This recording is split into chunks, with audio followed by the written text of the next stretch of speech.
Olá, amados, paz bem, eu sou Melquisedeque e estou aqui para os comentários da lição desta semana.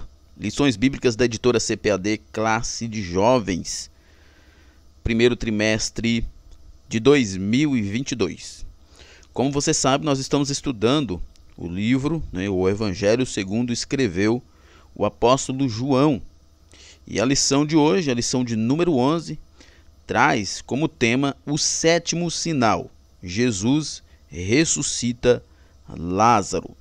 Nós temos estudado durante esse trimestre os sinais que Jesus realizou e que João registrou em seu livro como forma de apresentar-se à humanidade como Filho de Deus, como prova da sua deidade. Ele inicia com a transformação da água em vinho e finaliza com a ressurreição de Lázaro. Nós vemos Jesus apresentando o primeiro sinal como uma prova de que ele pode mudar o caráter das pessoas, mudar os seus destinos, e ele termina provando que ele pode mudar a situação, qualquer situação na vida da pessoa, inclusive na questão da morte. Jesus inicia os sinais mostrando que ele pode mudar a vida de um ser humano. E ele termina dizendo que ele pode, que ele tem poder tanto no aspecto físico quanto no aspecto espiritual das nossas vidas. Lembrando que a EBDemfoco.com disponibiliza para você uma série de conteúdos. Nós temos os slides em PowerPoint, slides coloridos e editáveis, que você pode fazer as mudanças que você quiser para melhor atender a sua necessidade na sua aula. Nós temos as aulas em PDF, aula em áudio e cursos diversos, inclusive cursos de capacitação para professores e curso de teologia. Acesse www.ebdemfoco.com e confira. Você também pode receber subsídios gratuitos pelo WhatsApp.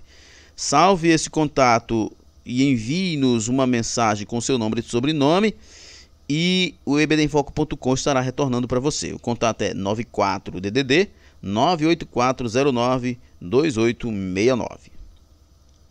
Muito bem, o texto principal é João 11:25. Eu acrescentei o verso 26 aqui só para poder dar mais sentido à frase. O texto diz: Disse-lhe Jesus, eu sou a ressurreição e a vida, quem crê em mim, ainda que esteja morto, viverá.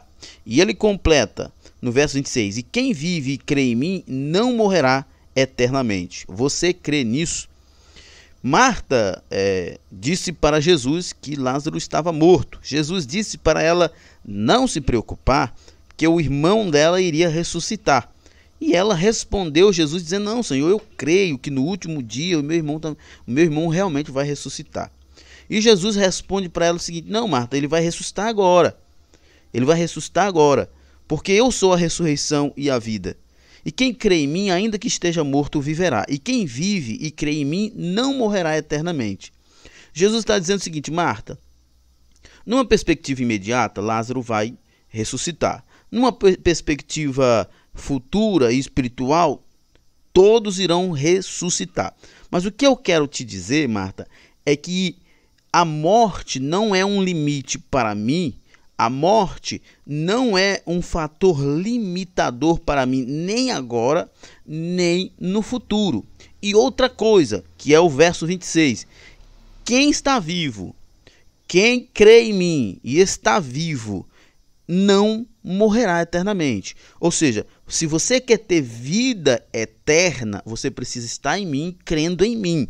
Jesus está dizendo que além do poder dele de controlar a vida e a morte, tanto no aspecto físico presente, quanto no aspecto eterno e espiritual, ele está dizendo que a única forma da pessoa ter vida eterna é crendo nele. Esta é uma mensagem extraordinária que ele traz dentro desse aspecto, desse sétimo é sinal de que ele é Senhor da vida e Senhor sobre a morte, de que a pessoa que está nele tem vida, e para ter vida precisa excepcionalmente estar nele, ou seja, crendo nele. E esse crer nele é estar nele. O resumo da lição: Jesus tem o controle a respeito da vida e da morte. Jesus tem o controle a respeito da vida, tanto no aspecto físico quanto no aspecto espiritual, tanto no aspecto presente quanto no aspecto eterno. Jesus tem controle sobre a morte, tanto no aspecto físico quanto no aspecto espiritual, tanto no aspecto presente quanto no aspecto futuro. Que é importante a gente falar que William Barclay, por exemplo, ele disse que Jesus deixa bem claro ali, é óbvio que não, que o William Barclay mesmo disse que não se esgota, né, tudo que a gente pode aprender dessa expressão de Jesus, mas óbvio que Jesus está dizendo que não importa a condição que o ser humano viva, ele tem poder sobre a vida dele, seja num aspecto espiritual ou seja num aspecto físico. Jesus tem, como Deus, controle, tem poder, tem autoridade sobre todos os aspectos da nossa vida. Não interessa se é no aspecto físico ou espiritual. Não importa se você está doente no seu corpo e você morre, ele pode ressuscitar como fez com Lázaro, ou se você vive uma vida de extremo pecado, de extrema degradação moral, Jesus pode ressuscitar você, tirar você desse lamaçal de pecado, como diz Paulo lá em Efésios, desta morte em delitos e pecado. Ele pode tirar você e dar a vida eterna, a vida espiritual, a vida para a salvação. O texto bíblico é João capítulo 11, né? O texto faz aqui algumas distinções entre os versos, mas você vai ler o capítulo 11 inteiro. Eu não vou me deter no texto por uma questão de tempo, mas você, óbvio, tem que estudar inteiramente todo o capítulo 11 e estudar também o capítulo 15 de 1 Coríntios. Nossa introdução. A introdução e o primeiro tópico dessa lição, nós vamos falar basicamente sobre a aldeia onde isso aconteceu, que é a aldeia de Betânia, né? É mais uma questão histórica e geográfica, não há muita aplicação. Então nós vamos ser bem rápido nesse primeiro tópico e vamos para o segundo tópico e o terceiro tópico, onde nós com certeza teremos mais aplicações. Nossa introdução diz o seguinte: na lição de hoje nós vamos refletir a respeito de um aspecto fundamental de nossa fé no Deus a quem servimos, a segurança de que ele sempre tem o controle de todas as coisas.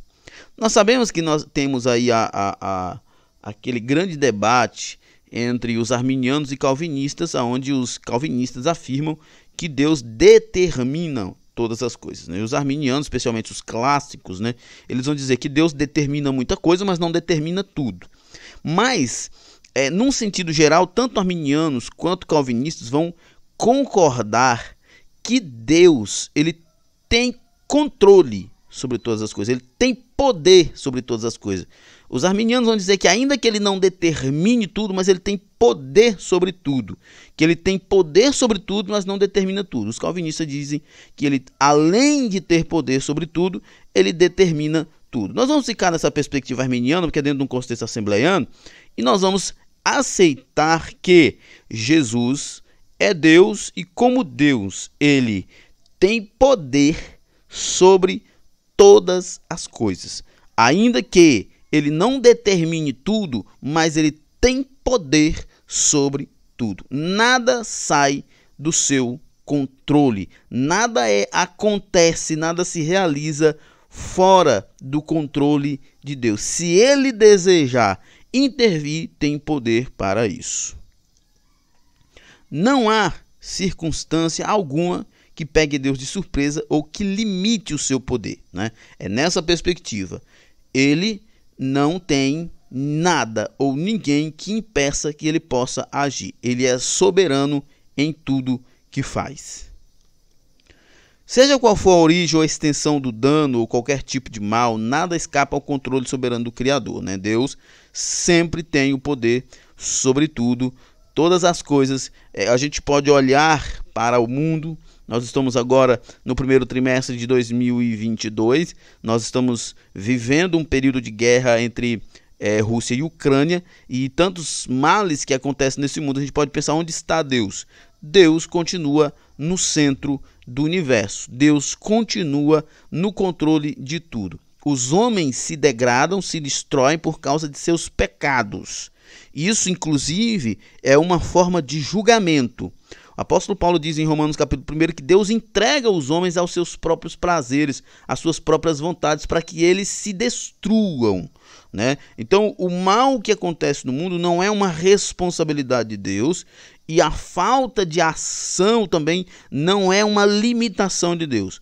Em sua maioria, na maioria das vezes, é a Deus julgando essas pessoas, deixando com que elas se autodestruam. Primeiro tópico, a aldeia de Betânia, né? Como eu disse, a gente vai ser rápido aqui, porque essa é uma questão histórica e geográfica, né? Sua posição geográfica. A pequena aldeia de Betânia é citada várias vezes nos evangelhos. Nós temos Mateus, Lucas, João, várias vezes. É bem provável que essas citações não correspondem a todas as vezes que Jesus esteve ali, né? Até porque os evangelhos não têm por objetivo registrar cada momento da vida de Jesus. O próprio João diz lá no capítulo 21, que se fosse escrever tudo que Jesus fez e falou, conta-se que a terra inteira não caberia todos os livros que precisariam para registrar isso. Então, quando nós vemos aqui Mateus, Lucas e João falando sobre Betânia, não vamos pensar aqui que Jesus esteve lá só esses momentos, né? É possível que ele estivesse lá vários momentos, 33 anos de vida. Óbvio, ele viajou a Judéia por inteira e até outras regiões ali, né? Na Galileia, enfim, e certamente Jesus deve ter passado outras vezes ali também. Mas os registros que temos são suficientes para entendermos quão estratégico foi aquele lugar.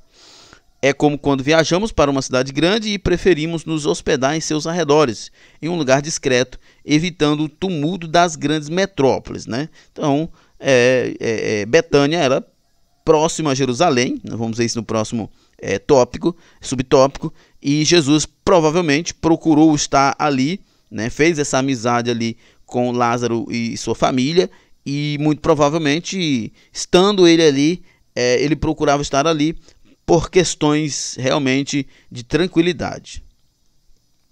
Estrategicamente escondida. Jesus fez isso algumas vezes em relação a Betânia. Há apenas 270 metros, 2.700 metros, melhor dizendo, 2.700 metros de Jerusalém, quase 15 estádios. Bastava sair da cidade antiga, cruzar o Vale do Cedron e passar para o lado oriental do Monte das Oliveiras, onde estava Betânia, como que estrategicamente escondida, né? Era uma região, era uma aldeia próxima a Jerusalém, como diz aqui o texto, 2.700 metros, bem pertinho, né? De fato, Jesus, se quisesse, né? Se não houvesse um outro propósito, quando ele recebeu a notícia de que Lázaro estava doente, ele poderia em poucas horas estar lá para que ele fosse curado, mas ele, óbvio, deixou que passasse esses 4 dias por uma questão espiritual de propósito. Saindo da agitação.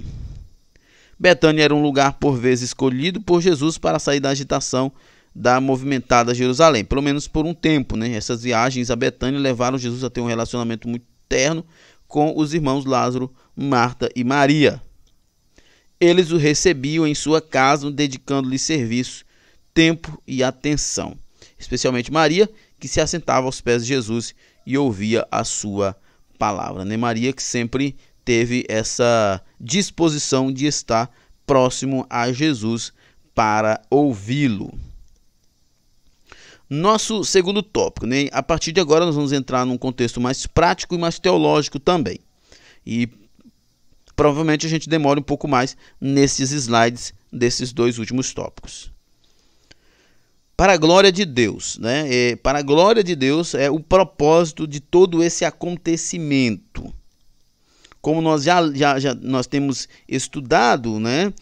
Os sinais são como propósito de Deus para apresentar Jesus como Messias, para apresentá-lo aos judeus, ao mundo, como o Messias de Deus, como o escolhido, como o Filho de Deus, como o Cristo, né? Então tudo aconteceu com esse propósito, para que a glória de Deus fosse manifesta em Cristo, para que Cristo fosse manifestado como Filho de Deus.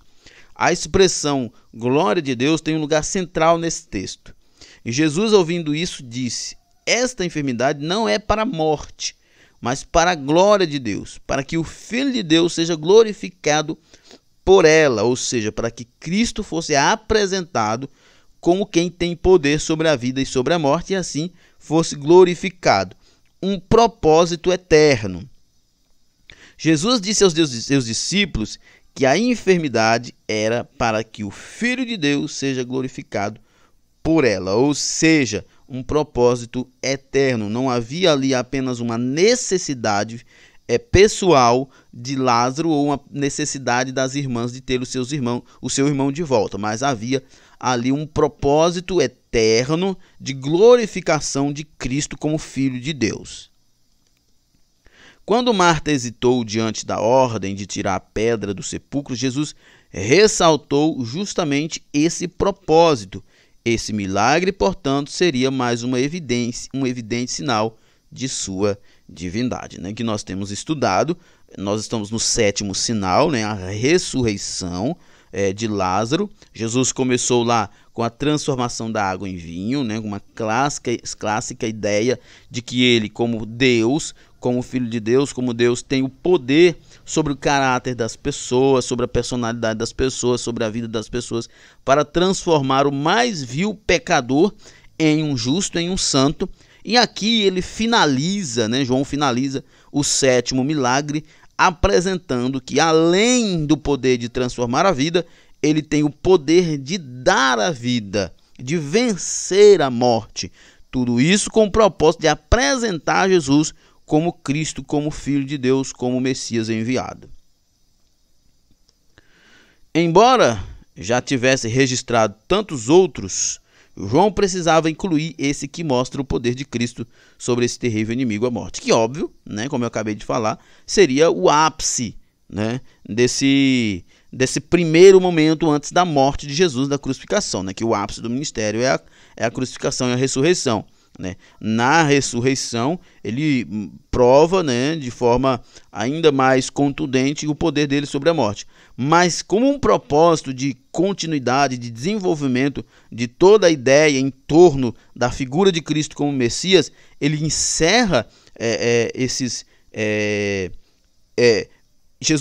João encerra, né, os sinais que ele registrou como prova de que Jesus é o Messias. Ele encerra com Jesus realizando a ressurreição de um morto, e além de trazendo a vida física esse morto, também trazendo uma grande mensagem sobre o poder que ele tem sobre a morte física e também a morte eterna.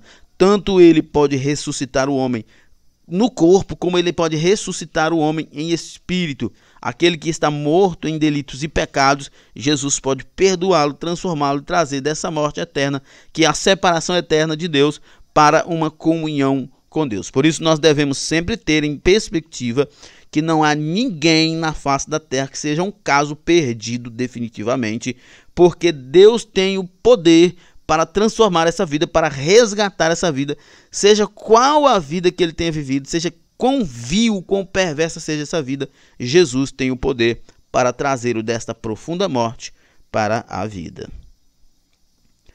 Defunto ou Lázaro? Quando alguém morre, não faz mais sentido chamá-lo pelo nome, porque não há comunicação alguma entre vivos e mortos, né?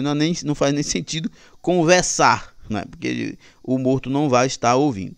Não quer dizer que deixemos de considerar o ente querido e tê-lo em lembrança, inclusive com saudades, óbvio, né? Isso nunca vai ser apagado das nossas memórias. Acontece que, com a morte, cessa completamente a possibilidade de comunicação, pois o espírito e a alma já estão fora do corpo. Com Jesus é diferente. Ele não fala com defuntos, né? Ele fala com vivos. Enquanto nós perdemos toda a comunicação com quem morre, porque estamos por enquanto preso a esse mundo material e físico, e a outra pessoa já saiu, né, desencarnou, não tem mais um corpo, para Deus a única mudança é que os que já morreram deixaram essa habitação terrena, deixaram o corpo, mas continuam a existir, né, como alma e espírito, podendo ouvir plenamente a voz de Deus. Isso porque Deus não se limita ao mundo físico, ele é espírito e tem acesso a todos os mundos, tanto ao mundo material quanto ao mundo imaterial. Enquanto nós nos limitamos à comunicação física, Deus, ele tem acesso a todos os aspectos da existência, tanto no físico quanto no espiritual. Por isso ele continua falando, né? Ele continua se comunicando com os, entre aspas, mortos ou com os que saíram desta habitação terrena. Falando aos saduceus sobre a ressurreição, Jesus afirmou que Deus não é Deus de mortos, mas dos vivos, porque para ele todos vivem, né? O que morre é a perspectiva nossa, é que compreende a morte, né? A morte física. Para Deus, a compreensão da morte é separação, né? Ele separou a parte imaterial, espiritual, ou a alma, como você queira entender, do corpo, ou a separação da comunhão com Deus, mas de qualquer forma ainda continua a existir e Deus tem acesso a essas pessoas. É por isso que Jesus, como Filho de Deus, nunca fala defunto, mas Lázaro. Quando ele chamou Lázaro, ele disse: Lázaro, vem para fora. A ressurreição de Lázaro, portanto, é um chamado pessoal de volta à vida. Jesus chamou a Lázaro ressuscitando-o. Mesmo depois dessa declaração, o narrador continua a referir-se ao defunto, e o defunto saiu. Enquanto o narrador se refere como de fato Lázaro é para ele, alguém que morreu, Jesus se refere a Lázaro como alguém que vive, porque essa é a perspectiva de Deus, não se limita ao estado de matéria do ser humano. E óbvio, como diz o comentarista no slide aqui, a ressurreição de Lázaro, portanto, é um chamado pessoal de volta à vida. Como eu citei agora há pouco, William Barclay diz que esse chamado pessoal de volta à vida é tanto numa perspectiva física, né, de que Jesus realmente ressuscitou Lázaro, ele foi tirado daquele sepulcro, do estado de morte física, retornando a uma vida física, né? Isso é histórico, é fato, como numa perspectiva espiritual, de que Jesus tem o poder para resgatar qualquer pecador de qualquer situação, seja qual for a mais deplorável. Jesus tem o poder para arrancá-lo dessa sepultura espiritual e dar vida. O mesmo aconteceu na narrativa da ressurreição do filho da viúva de Naim. Todos se referiam a ele como defunto, mas Jesus disse: jovem, eu te digo, levanta-te. Porque Deus não se limita aos aspectos físicos. Para ele todos ainda vivem, porque ele vive eternamente. A ressurreição no presente. Marta demonstrou profundo conhecimento teológico em sua conversa com Jesus, né? Falou claramente da ressurreição do último dia, além de ter confessado sua fé em Cristo, o Filho de Deus, que havia de vir ao mundo. Mas não demonstrou crer que ele podia operar milagre de ressurreição no presente. Talvez pela falta de concepção ainda, né? Pela falta de intimidade, apesar de Jesus estar sempre por ali, enfim, ainda não havia desenvolvido em Marta essa concepção, né? Essa perspectiva de que Jesus poderia ressuscitar o seu irmão. Quem sabe Marta até ouviu falar de milagres que Jesus fez, ou até viu milagres que Jesus fez, mas ali a emoção da perda era tão grande que ela nem parou para pensar nisso, né? Isso é um problema que a gente precisa trabalhar, que é não deixar as nossas emoções interferir naquilo que nós cremos, né? Nós não podemos desenvolver a nossa fé a partir das nossas emoções, porque nós variamos de emoções. Tem dia que nós estamos com um humor mais legal, tem dia que nós estamos com um humor um pouco mais para baixo. A nossa fé tem que ser a parte disso ou superior a isso, né? Quem sabe, eu fico pensando nessa perspectiva, Marta nem parou para pensar numa ressurreição física, porque ela estava tão transtornada pela perda do irmão, pela ausência de Jesus, que ela deixou a sua fé ser impedida ou encoberta pelo excesso de emoções, coisa que a gente não pode permitir. Esse é um exemplo de como nossa compreensão teológica, por mais profunda que seja, ainda pode apresentar grandes limitações espirituais. O texto é claro ao dizer que quando Jesus viu Maria chorar, moveu-se muito em espírito e também chorou. Foi também de Maria a disposição de levar Jesus até a sepultura de Lázaro, né? A lição espiritual que extraímos aqui é: conhecimento teológico é importante, mas sem quebrantamento não se alcança o coração de Deus. Na verdade, tem uma frase que diz assim: façamos teologia com a Bíblia na mão e com os joelhos no chão. É uma estupidez muito grande quem pensa que fazer teologia é estudar a Bíblia, é ser biblista, né? É ter comunhão com Deus, é conhecer Deus. Fazer teologia é essencial. Nós precisamos ter conhecimento bíblico, conhecimento histórico, conhecimento teológico, conhecimento científico, né, da interpretação do texto e do contexto das passagens bíblicas. Nós precisamos ter conhecimento bíblico teológico. Isso é absolutamente necessário. Mas nós precisamos entender que além disso, além do conhecimento, tem o alimento, tem o relacionamento com Deus, tem o nosso estar com Deus. Além do nosso conhecimento bíblico teológico de Deus, tem o nosso relacionamento com Deus, que envolve as duas coisas: o teologar biblicamente, estudar a Bíblia, e orar. Não existe vida piedosa sem oração. Não existe vida espiritual sem oração. Nós precisamos sermos cheios de conhecimento bíblico, mas que esse conhecimento seja sempre regado por oração. Maria alcançou esse quebrantamento porque tirara tempo para ficar aos pés de Jesus. Isso aqui é uma colocação, eu acho, muito legal, que a gente pode refletir sobre estar aos pés de Jesus. Ouvir Jesus na sua palavra, falar com ele, estando aos seus pés. Mais uma vez, nós fazemos essa conexão de que não existe comunhão, não existe crescimento espiritual, não existe vida espiritual apenas com leitura da Bíblia. Ela precisa ser sempre aliada à oração. Terceiro tópico: a soberania de Deus. Acaso ou propósito, né? Por que Lázaro morreu e por que foi ressuscitado? O estudo das Escrituras nos faz entender que Deus não fez e nada faz por acaso. Sempre tem um propósito perfeito em todas as coisas. Deus não tem tempo para fazer nada por acaso. Nada que você vê no universo é por acaso, né? Apesar dos cientistas, especialmente cientistas naturalistas, né, ateus, vão dizer que o universo existe por acaso. Não existe por acaso. O universo não existe por acaso e as coisas que acontecem não acontecem por acaso. Até mesmo as coisas mais horrendas do mundo acontecem por um propósito ou por uma consequência. Não é por acaso. Mesmo o homem deixando seus caminhos, ele busca atraí-lo através de seus atos soberanos, né? Deus, né, ele sempre nos busca, como o pastor que busca a ovelha, né? O pastor Newton tem uma frase que ele diz: o pai não deixará o filho pecar com sucesso, né?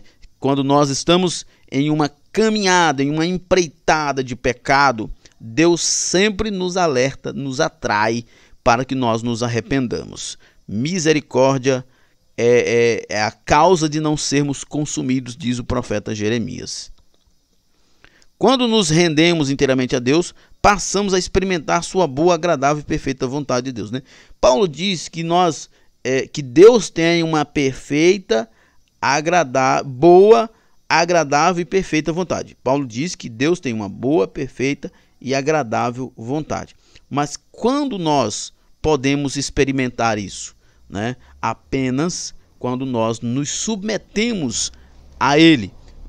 Conversando com um certo colega de ministério, e ele até questionando, né, fazendo um questionamento na nossa conversa, e falando, irmão Melk, por que nós não vivemos tantas coisas extraordinárias da parte de Deus? E a gente conversando, nossa reflexão foi porque nos falta entrega. Basicamente, o que impede de nós termos experiências mais profundas com Cristo é porque nós estamos distantes de Cristo. Nós estamos distantes de Cristo. Não estou falando numa perspectiva física, estou falando em todos os sentidos. Nós não temos uma entrega bíblica a Deus. Nós não temos. A nossa entrega ela é extremamente reservada, extremamente limitada. Nós nos entregamos muito mais a afazeres e a prazeres e a afazeres mundanos, como trabalho, diversão e outras coisas, do que uma entrega real a Cristo. Por essa razão, nós não experimentamos o que Deus tem para nós. Alcançamos então o verdadeiro propósito de nossas vidas. Quando nos rendemos a Deus por inteiro e passamos a experimentar a sua boa, agradável e perfeita vontade. Quando nós nos entregarmos a Cristo, de verdade, nós iremos experimentar o sobrenatural. Vivendo os propósitos de Deus, não é só conhecer os propósitos. O salmista diz, Senhor, ensina-me a praticar a tua vontade. O salmista poderia dizer, ensina-me a conhecer a tua vontade. Ele diz, não, ensina-me a viver, a praticar a tua vontade. Viver os propósitos de Deus não nos isenta de sofrimentos enquanto estivermos nessa vida terrena. É óbvio, né? Viver os propósitos de Deus, muitas vezes, inclusive, como viver para Cristo é andar na contramão do mundo, nós teremos até mais adversidades. Como dizia Agostinho, duro é te servir, mas é impossível te deixar. Isso é óbvio, né? Nas palavras de Agostinho, viver para Cristo é um viver sofrido.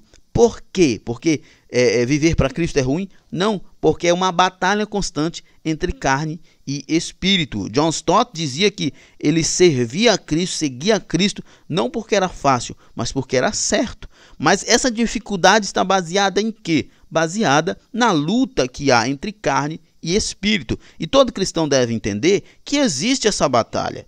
Se não existe essa batalha, então nós estamos sucumbidos, né? Porque a nossa natureza ela é carnal, ela é caída, ela é pecadora. E se não há luta, é porque ela já dominou. Nós só não estaremos em luta quando nós formos definitivamente redimidos e glorificados no arrebatamento ou após a morte. Mas enquanto isso, ainda viveremos em lutas. Por isso, mesmo que nós estejamos no centro da vontade de Deus, mesmo que nós estejamos vivendo os propósitos de Deus, ainda estaremos em luta e muitas vezes em sofrimento. Se amarmos, tudo contribuirá para o nosso bem. Óbvio, né?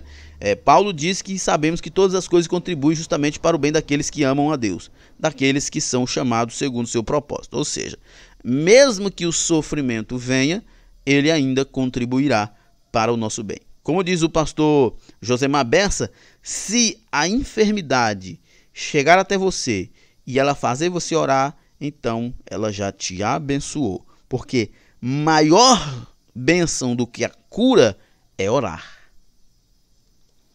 Lázaro, amigo de Jesus, estava enfermo e era plenamente possível que o mestre chegasse a Betânia a tempo de curá-la. Já vista, era menos de 3 quilômetros de Jerusalém a Betânia. Ou poderia curá-lo de onde estava, como fez com o filho do oficial do rei, que morava em Cafarnaum. Estava Jesus lá em Caná e o filho do oficial estava em Cafarnaum. E Jesus disse para o homem ir tranquilo, porque o filho estaria curado, que o filho não morreria. Jesus poderia ter feito a mesma coisa com Lázaro. Entretanto, a enfermidade de Lázaro e sua morte tinham um propósito claro e definido: glorificar o Filho de Deus. Como nós temos estudado neste trimestre, são 7 sinais que João apresenta que eles têm por objetivo glorificar a Cristo como Filho de Deus. Apresentar Jesus ao mundo como o Filho de Deus, como o Messias eterno, como o Salvador da humanidade. Portanto, não fazia parte do propósito divino que Jesus simplesmente dissesse, ó, Lázaro seja curado, ou que ele saísse imediatamente e fosse até Betânia. Fazia parte do propósito divino que Cristo se envolvesse com aquela família, que visse a dor das irmãs, que chorasse como um amigo, para que fosse um exemplo para nós que nós devemos nos envolver e nos comprometer com as pessoas. E assim entendermos que mesmo Jesus, tendo ali como propósito maior ser glorificado com aquela situação, ele mostra que nas entrelinhas da situação nós precisamos nos envolver com as pessoas, nos importar com as pessoas, sentir a dor das pessoas, chorar com aqueles que choram e nos alegrar com aqueles que se alegram. O soberano intervém. Com Lázaro morto e sepultado havia 4 dias, não se via possibilidade de qualquer intervenção de Jesus para reverter o quadro. Senhor, já cheira mal, porque é já de 4 dias, disse Marta. Maria também diz a mesma coisa quando encontra com Jesus.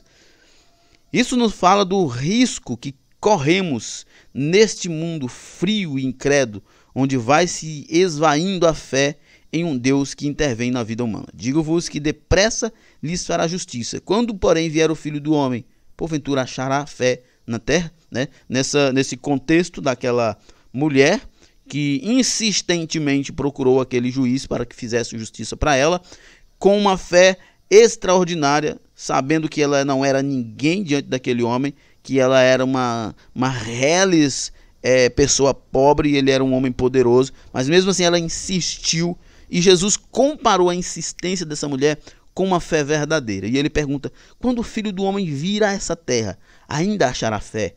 Nós vivemos em um mundo de incredulidades.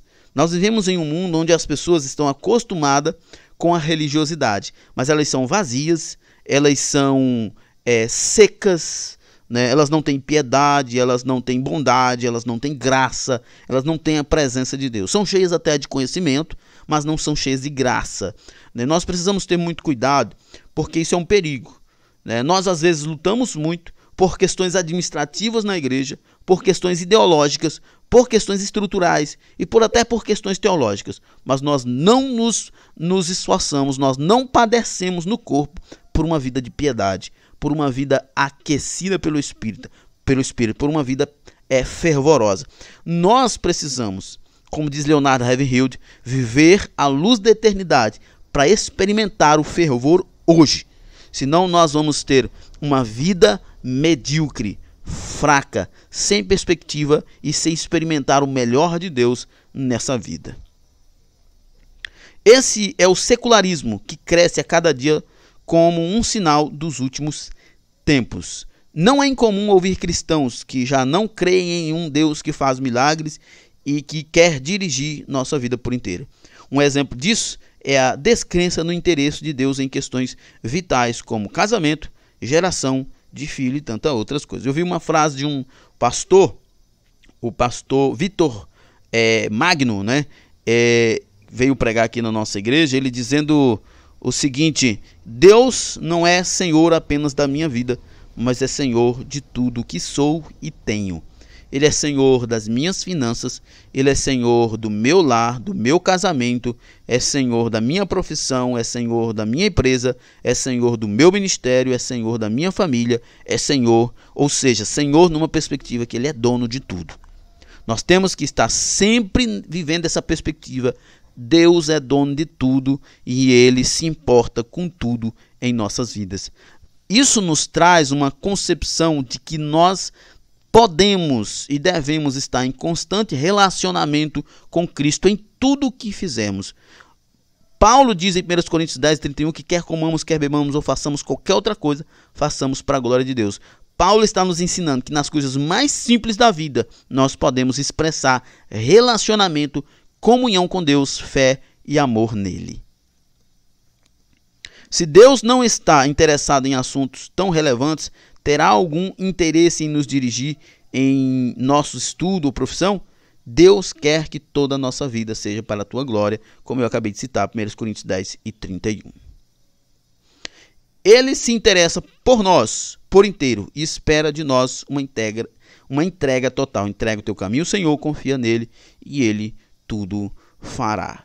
Nós experimentaremos mais de Deus quando nós nos entregarmos mais a ele. O Filho de Deus viveu extraordinariamente nesse mundo, não apenas porque era Filho de Deus, mas porque viveu em completa submissão ao Pai, em completa entrega ao Pai. Nós viveremos grandes coisas, porque ele mesmo disse que nós, se entregássemos a ele a nossa vida, se vivêssemos pela fé nele, viveríamos coisas tão ou até mais extraordinárias do que aquelas que ele fez.